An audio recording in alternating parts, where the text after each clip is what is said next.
Hi all, welcome and welcome back to my channel. In this video, I'm going to share a horrific story with you out of Harrowing, Utah.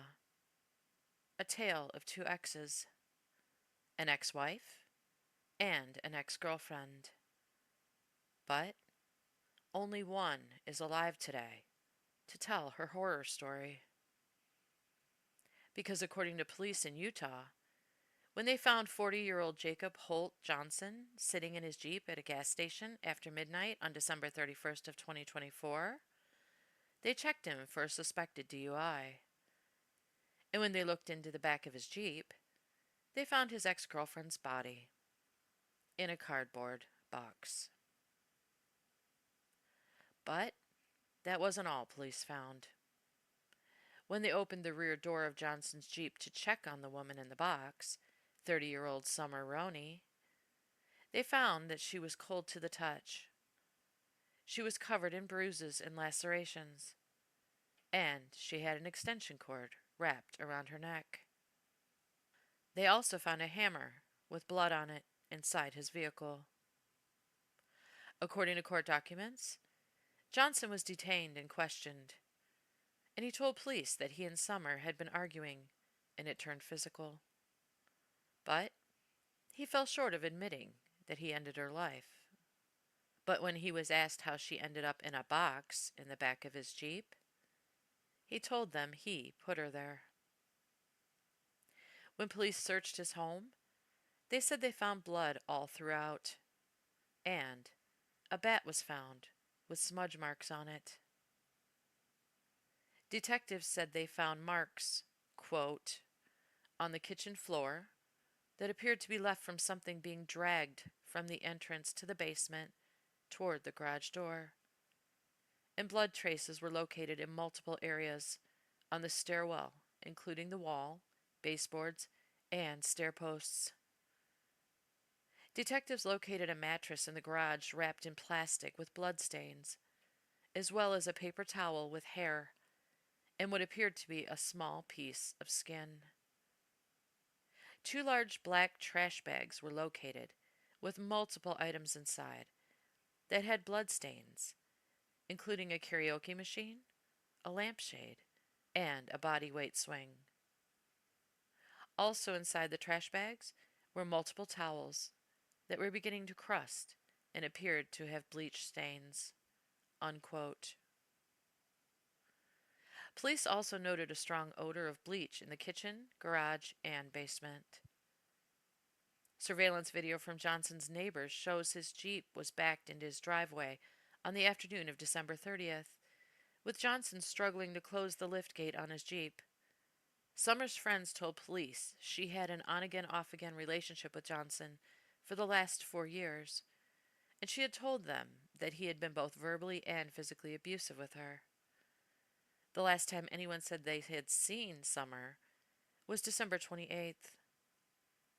Her autopsy concluded that she passed from blunt force trauma, noting that her body was covered in lacerations and bruises believed to have been caused by a claw hammer. The prosecutor called her passing especially heinous and cruel. In a disturbing murder investigation we've been following since New Year's Eve, charges have now been filed against the man accused of killing his ex-girlfriend. News specialist Garna Mejia joins us from the Salt Lake County District Attorney's Office. Garna, it appears the death penalty is on the table.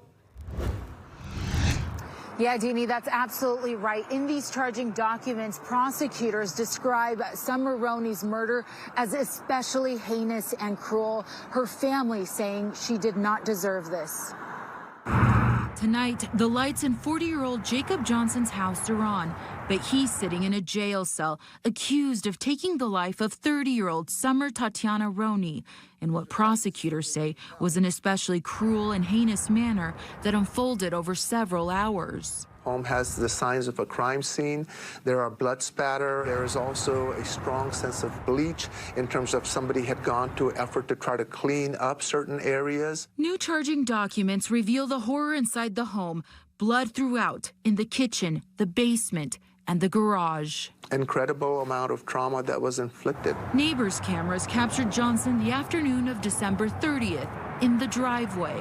He can be seen looking like he's putting something into the vehicle. Then around 10 p.m., Johnson pulled into a 7-Eleven in Bluffdale, where a few hours later, officers found him asleep in the driver's seat and Roney's body in a cardboard box, covered with bruises and lacerations. There was nothing but one level of violence upon another. Inside the vehicle, a hammer, knife, a red gas can, bleach, and other items were also recovered. He clearly was in the process of moving that body.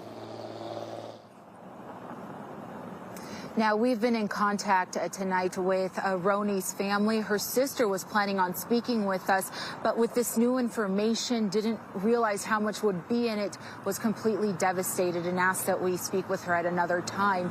In the meantime, Jacob Johnson is facing several charges. They include aggravated murder and desecration of a human body. Now, prosecutors will have 60 days after his preliminary hearing to determine if they will seek that death penalty.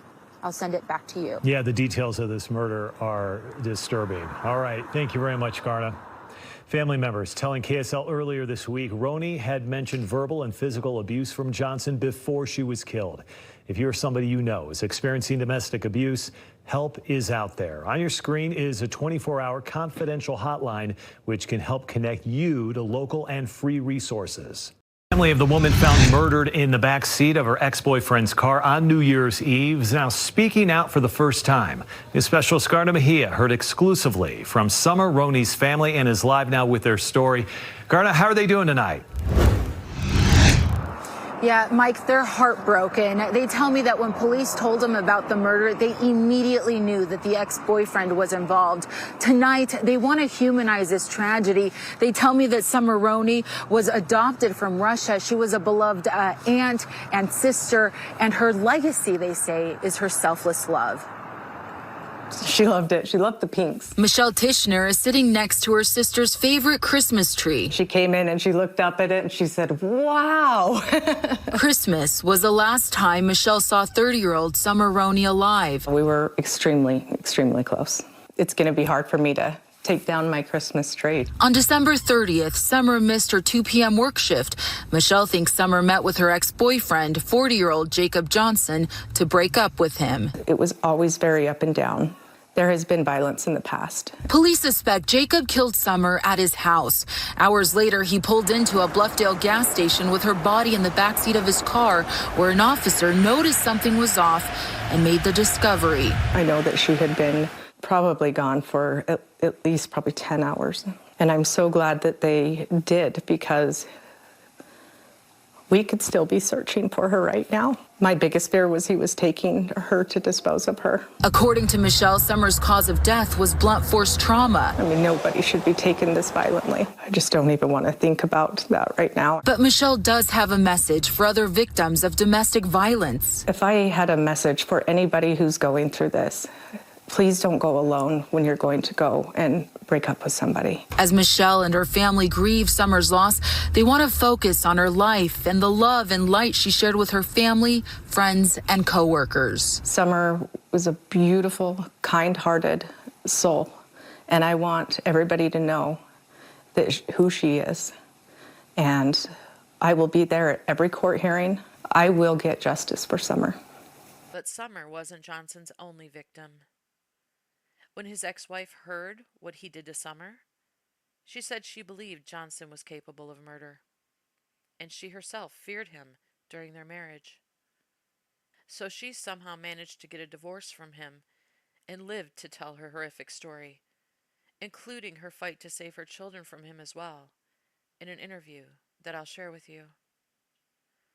Now, Johnson's ex-wife refers to the 2 children as her children in the interview, but then goes on to talk about custody hearings, so the children must belong to both her and Johnson. And even though she discusses heavy and dark things during the interview, she smiles while talking about them.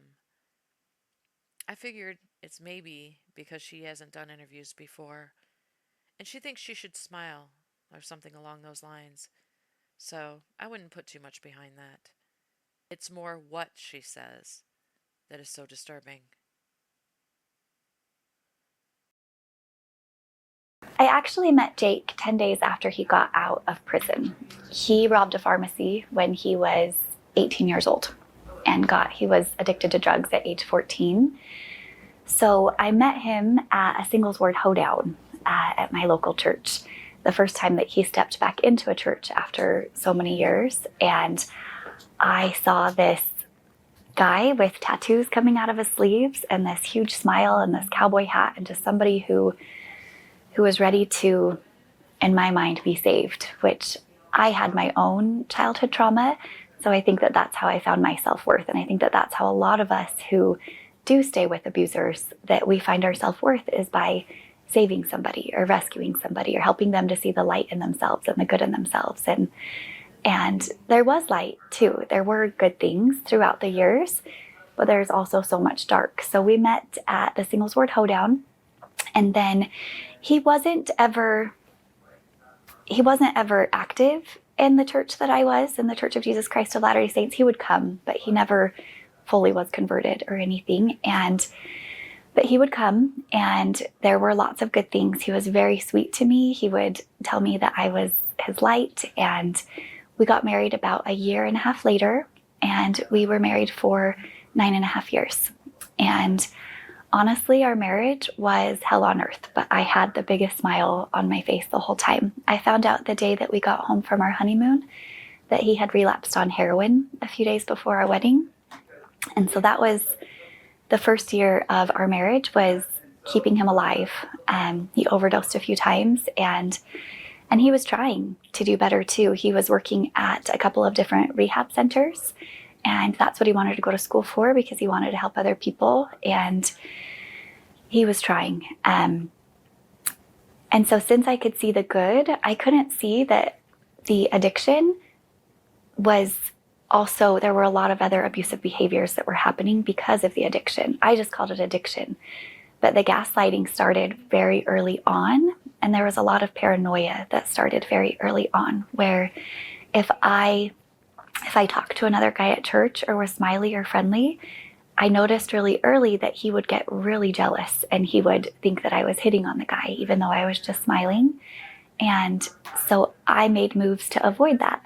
And I actually asked my bishop if I could be taken off of the welcoming committee because it made him so uncomfortable. And that's so sad looking back, that he was manipulating my light and trying to get me to hide my light even back then. So things got progressively worse and worse, but they also got progressively better and better at the same time, which is why it was so confusing. He was so sweet to me, and he would give me 50 different compliments a day. Even he had 3 affairs during the course of our 9.5-year marriage, which were heart-wrenching and horrible. But he was so sorry, and he hated himself. And he would say so many kind things to me every day. And then he would still go do these secret hidden things and accuse me of doing the things that he was doing. So I just never recognized it as abuse. I had some different people towards the end. COVID made things so much worse. During COVID, he got completely focused on me. I think he always had some paranoia where he thought that people at work were out to get him. And I just believed those things. I thought that that was really happening. But then it turned on me when he was home all day. He became completely obsessed with what I was doing. He put cameras at every angle of the house. There was only one angle of the house that didn't have a camera, on the outside by my raspberries. And I remember just being able to let go of the fake cheery voice with friends and just calling a friend and just saying, "Hi, actually, things aren't okay." Actually, I couldn't let go of the fake cheery voice. It stayed because that's all that I knew. But he needed to know where I was at all times, and he started accusing me of different affairs every day. He would accuse me of an imaginary person. He would accuse me of plotting to have him killed with neighbors because I got my hair done and it took 3.5 hours. So he became obsessed with those neighbors and obsessed with what I was actually doing and that we were against him. I had people who noticed how horrible things were, and they would reach out and try to do something, and And I would just say, we're okay. He's been drinking and we're working on it and it's okay. I was convinced that if he could just believe that I was trustworthy, if he could just believe that I loved him, that everything would be okay. When you're in abuse, you can't see. You're completely blinded. There were a lot of years, especially after COVID, that it felt like he had a hand right here and that he was physically holding my head. And anytime that I tried to turn to family, anytime that I tried to turn to truth or to see what was really happening, it's like he would grab my face just metaphorically and hold it like this and make me feel like I was going to kill him or that I would devastate him and ruin his life, that there's nothing to live for if I did try to look anywhere else. So I didn't even think about leaving because he kept me in such survival mode of I just need to convince him that I'm not running away from him. And I think that a lot of women in abuse feel that exact same way, that we're responsible for them living. A lot of people go to saying that they'll commit suicide if you do threaten to leave. And so I felt very responsible for his life. So our marriage was full of a lot of good, which I call love bombing now looking back. And he was always really nice to my children. I think that he was also love bombing and he was nice, but he told them things this last 4 or 5 years that I was evil, he would call me names and say these horrible things that I was doing that were not true. And so even though he was nice to them and he never hit them or even really screamed at them, he was abusive to them by gaslighting and telling them that things were true that weren't true. What was it like to finally be, there's probably a process there, right? With as always as there is with like divorce and coming out of a situation like that, but was it like almost like immediate relief when it was a divorce, or did that never end? Or like, I just kind of talk about like, so when you guys split, how? So I'll just share how we split. So God loves me enough to send a flood to get me out of my marriage because I had so many people desperately reaching out. I had a few people actually tell me that they had thought about kidnapping me because things did become obvious and his erratic behavior became very obvious. And so but I wasn't willing. I was like, no, I have to save my family. I have to save him. But I just stayed completely away from men to be able to make him feel okay. I stopped going to the grocery store. He was convinced if I went to the grocery store, I must be going to go meet a boyfriend. If I watched more than one episode of a TV show, he would think that I was in love with the main character. And he would say these things kind of jokingly, or he would say these things crying. He would accuse me of these things crying. And so he would manipulate my loving heart and my empathetic heart to bend to his will, to bend to what he needed to be okay. So I stopped doing those things and I had people reach out because they were concerned and I just wasn't willing to see. And then we had a flood. I went downstairs. He was drinking heavily regularly. And I went downstairs to see how much of the tequila bottle he had drank the night before. And the ceiling was actually coming down. There was brown liquid. There was this much left in the tequila bottle. And then the ceiling was coming down with that same color brown liquid. And just a tiny little valve had leaked in my home upstairs. And we had to tear out everything. We had to tear out the ceiling, the floors, the cabinets. We had to tear everything out. And because of that, we had to have men in the house. And he went ballistic. Just having men in the house was not okay. So when the men were there, again, he went a little bit ballistic and his parents helped him to go out of town for a week so that he could have some space while they tore everything out. And as soon as he had been gone for an entire day, I took my first full breath that I had taken since COVID. I needed to breathe. I wasn't breathing. When you're hyperventilating and you can't breathe, you can't see, you can't think about what's, more than just this close to you. So I took my first full breath, and when I breathed out, I just said, he can never come back. It's like I could finally see. My eyes were opened to the living hell that we had been living in daily for so long. So we separated at that point, and it was a living hell and just so hard. It took about 9 months for the divorce, and it was so hard. But I have love at home, and I have peace in my home. I didn't have that when he was there. So I have fought hard to have love at home and to have peace at home. And I think it's really fitting and really beautiful that at the funeral this morning, that was the opening song, was Love at Home, which is why I got a divorce, was to be able to make love at home possible for my children. The divorce is final in 2022, is that what I understand? Yes. If you don't mind, fast forward kind of to, like this past year. And so I guess were you aware of Summer at that point, or just what was kind of your understanding, and then talk about your ex's behavior as far as, and then what you were trying to do about it. So I've known Summer for almost 4 years. They've actually never been together. He's never been respectful of her as a girlfriend. I think he's been very manipulative to her, and that he's done the same thing to her, like made her feel like my kids need her light and that he needed her light. And so it's been very off and on since we were first separated. And Summer is such an innocent, vulnerable person. And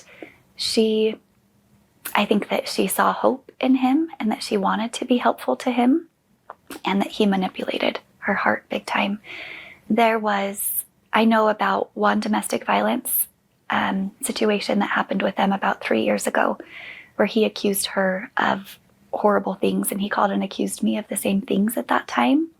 And I know that he was physically abusive to her at that time, and that her sister tried to help her and tried to get her out of that situation. But I think that she kept going back every few months or so. And so it's confusing because they weren't actually together, but he manipulated her big time. And she would be there for my kids' birthday parties. She was only ever just so completely kind anytime that I saw her. And around May last year, so Yes. You started noticing kind of like, I'm not trying to put words in your mouth, but at least what I understand of the story, you started noticing like kind of like an escalation in concerning behavior out of him. Is that correct? Yes. So what happened in May is my children told me that he was gone all night when I picked them up the next day, that he was gone all night and that he had been jumped in the neighborhood, walking through the nice neighborhood in Harriman that he lived in. He told my 11-year-old son, or 10 at the time, that he had been jumped. And my 10-year-old son came home and said, "So Mom, Dad had a huge cut under his eye and he had scratch marks all over the front of his neck. And he said he got beaten up by some gang members in the middle of the night." So first of all, I was very concerned, and I called the Harriman police the next day to find out if it's legal, number one, to leave a 10-year-old and a 6-year-old at home all night long unsupervised. And that's not illegal, which I was shocked about. And two, I felt very strongly that night that there was a woman who was attacked, because you don't get scratch marks all over the front of your neck by getting beaten up by men. You do that when you are assaulting a woman. That is where you get. So I called to just at least make an informative report. And I actually contacted Summer's sister at that time, because she'd been concerned about her before, to just make sure that Summer was okay. And around that time, had you tried to get like a protective order, or was it like some sort of restraining order related to your children? Or tell me about that. Yes. So in August, he had a complete meltdown. So I started trying to get full custody at that point. But it was in August where he called me and my children, and he told us that Summer had tried to kill him, that they were in his home, and that he had knife marks on his face, that he had all of these wounds all over his body from trying to get them out of his house, because her and others were trying to murder him. And I could tell just by talking to him that that was a hallucination, but I also did talk to the police to make sure. So he called the Harriman police to try to protect him, and there was nobody else there. It was a complete delusion. So he really was throwing knives at the doors at invisible people, and that's horrifying. That could have been my children. My children they were supposed to be there that day that meltdown happened, but he said he had to work late. So thankfully my kids weren't there and they didn't have knives that were hurled at them. So at that point, I saw how serious it was that he's throwing knives at invisible people. And he was actually, somebody else called the police 2 days later in August because he was out on his front lawn fighting an invisible person and screaming and yelling. So the police came, and he admitted to the police at that time that he had had 6 drinks and that he had been using cocaine, but that there were these demons that were after him. So at that point, with the police reports and everything, I filed for a child protective order to protect my children, because right after that happened, I was supposed to just send my children with him 2 days later. How can I send my kids with somebody who's throwing knives at invisible people? That's terrifying, and it was denied. The 4th District Provo Court denied that because they said that it was mental health and that he should be protected. My children needed to be protected from those knives that were being thrown. And so what was the response from the court? Just no. It was, they didn't even hear our story at that time. They just said no. Just as how it was characterized to me, but I want to make sure that that was accurate. So was it kind of like on mental health grounds that you're trying to get this protective order? Or mental health and drugs, because he admitted to the police that he was on cocaine. So it was because of drugs and because of wild hallucinations and very dangerous hallucinations. And what was the justification from the court for denying it? The only thing that we saw was that he should be protected because of mental health. So that was the first time. The second time, November 14th, my children were with him when this happened, where he told my kids, he got in their faces and he said, "You guys, Summer and her brother are here and they are going to murder you guys. I will protect you. They are here to murder you." And this is my sweet little boy and my sweet little girl. They're 11 and 7 now at this point. And he took them outside behind his house in a field. And he pointed to a window, my daughter's window, and said, "Can you see those dark figures in your room? You can't see them because they hide in the walls. They hide in the walls, and so I'm the only one that can see them, but you guys can see them, right?" He was gaslighting and gaslighting and gaslighting my children, as he did to me every day during our marriage that last few years, telling me things that were not true, that I knew weren't true, but he was crying and trying to convince me that they were. And it messes with your brain so much. My sweet kids have had their brains so tangled by their dad. So he called the police again, and he tried to get my children to tell the police that my children saw them hiding in the walls. My poor kids were so confused. So he actually called his family, he called his parents and his brothers, and he asked them to help lock up the house. And so when I got there, he actually told all of those things to me. He told me that she was hiding in the walls, that she's so tiny that nobody can see her. And he had backpacks packed for my kids. He was about to take my children to go into hiding with backpacks. They were all packed by the door. And thankfully, I listened to the prompting to go over there. So I talked him into, I didn't have the court on my side. I felt like I didn't have the police on my side. But I thankfully was able to, in his crazed state, I was able to talk him into him getting to somewhere safe without the kids, and me just helping to settle the kids down for a few days, and then he could have them another time. I got him to calmly say, "Okay, yeah, you keep them safe and I'll go keep me safe." But he completely thought that these things that were not real were real and was telling that to my kids. And so at that point, I contacted Child Protective Services, as well as I tried to go through the justice court to get a protective order for my kids, because surely this man who's driving around, he drove around with them all day that day, and my daughter told me that he was drinking while he was driving that day. She told DCFS that he was drinking while he had them that day, and that was not enough for the court to think that that my children needed protection or deserved protection. So once again, you tried for a protective order in November.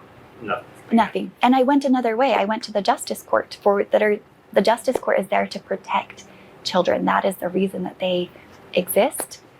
And he actually said that he would hear us this time. The other judge just said no. He wouldn't even hear our plea or anything. This judge did something different that isn't usually seen. He didn't say yes, but he didn't say no. And he gave us 2 weeks to come to court. But usually they just do a 2-week protective order. And neither judge would even give us a 2-week protective order, which is 2 weeks. Let's keep these kids safe for 2 weeks. So he said, I want to hear more information. So this particular judge at the Justice Court, I thought at least he's going to hear us. There's no way. We have all of this evidence. We have the DCFS preliminary report where my son says that he's wobbling and drinking and driving with them, that he's seeing invisible people, where my daughter's saying he's drinking and driving with us every day that he has us, and we feel scared of our own dad. They had all of this information. The judge would not even review it.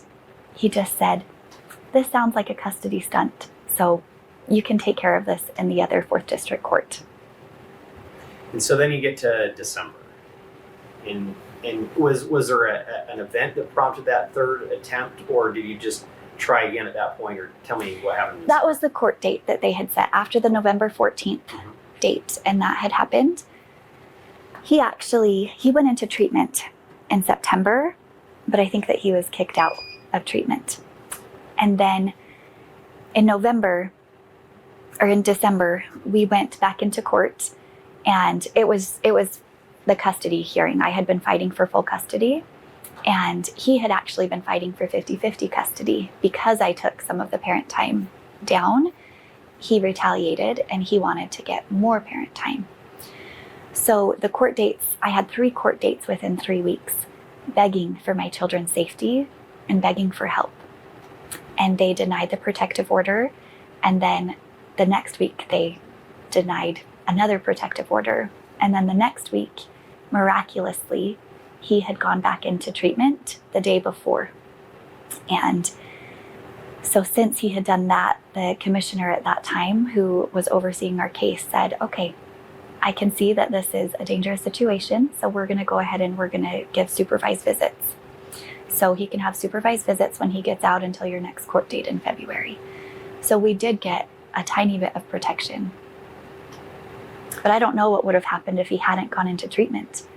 I am just appalled at what could have happened. The police came to my door in the middle of the night because they thought it was my body.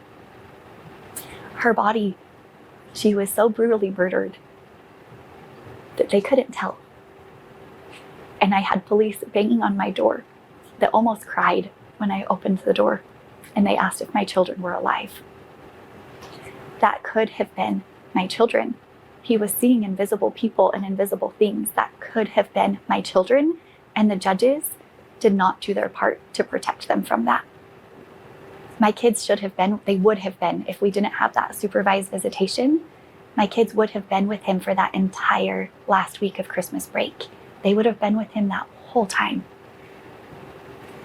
If there's a hope out of talking us for the story, what do you hope that it is, either that the audience understands, or do you hope that maybe lawmakers take a new look at just how the laws are set up in a circumstance like this? Like, what do you hope ultimately comes out of your story? My hope and my prayer and my ask is for people to have eyes that see, for judges to have eyes that see, that are willing to look at the evidence in front of them and make the right choice, for lawmakers to see that whether it's mental health, whether it's drugs, whatever it is, protect these children. For those who are in abuse, my prayer and my call to action is to have eyes that see, to take a deep breath, and to have eyes that see for those who, the neighbors of those who are in it, in that hidden emotional abuse or physical abuse. Because emotional, it leads to the physical. It's for them to have eyes that see and to be willing to listen. I had a lot of people in my life who I've reached out to this last 6 months because I knew that he is capable of murder. I knew he was capable of this. And I reached out to people and they didn't listen. I think that they thought I was being dramatic. And I am not being dramatic. I needed to protect my children. So I want people to open their eyes, have eyes that see, and to understand emotional abuse and psychological abuse, and to shine light on this, because we need change in this world. These kids need to be protected. Ray, any other questions? When you look back to the early times, what do you wish you had known then or understand? Because I'm sure people will hear and think, well, why did she go out with a guy who just got out of prison? And I think you explained that pretty well, but can you kind of get into that a little bit? Yes, because there's so many people like me, because we can see the good. We're really good, especially in Utah County culture.